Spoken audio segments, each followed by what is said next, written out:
বন্ধুরা, একতাই সবচেয়ে বড় শক্তি। আমাদের গুরুস্থানে আমি ছোট থেকে শুনে আসতেছি আমার বাপদাদার আমল থেকে যে এখানে একটি বাউন্ডারি করা হবে এবং এখানে গরু এবং মানে গৃহপালিত যে পশুগুলো আছে সেই পশুগুলাকে আমাদের গুরুস্থানের পাশে মানে খাওয়ানোর জন্য দেওয়া হইতো এবং এই গরুর মলমূত্র সেই গুরুস্থানে পড়তো।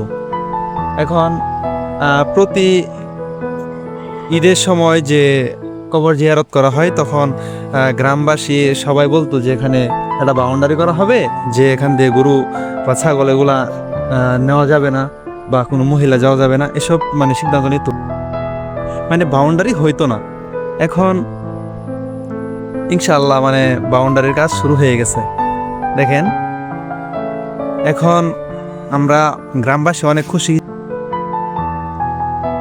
বাউন্ডারি হওয়াতে। আমাদের মানে অনেক মানে ভালো একটা কিছু একটা হবে।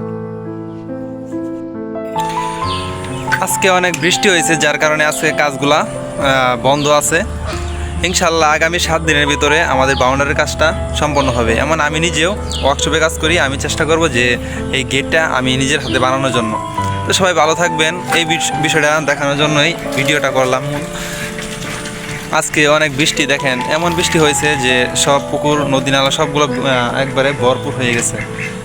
আর 2-1 দিন এরকম বৃষ্টি থাকলে, 2-1 দিন আর 4-5 ঘন্টা বৃষ্টি থাকলে দেখেন সবগুলো তলিয়ে যাবে। এই সবগুলোতে কিন্তু মাছ চাষ করা হয়েছে, এগুলো সবগুলো মাছ চাষ করা হয়েছে জাল দিয়ে, নেট দিয়ে বেড়া দেওয়া হয়েছে। কিন্তু আর একটু পানি হলে মানে সবগুলা ঘুরিয়ে যাবে। দেখেন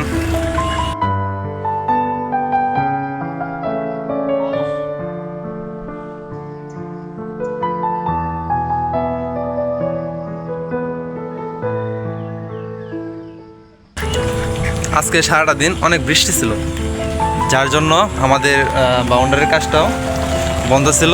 আশা করি 7 দিনের ভিতরে হয়ে যাবে ইনশাল্লাহ। আপনাদেরকে দেখাবো। ভালো থাকবেন, সুস্থ থাকবেন, আল্লাহ হাফেজ।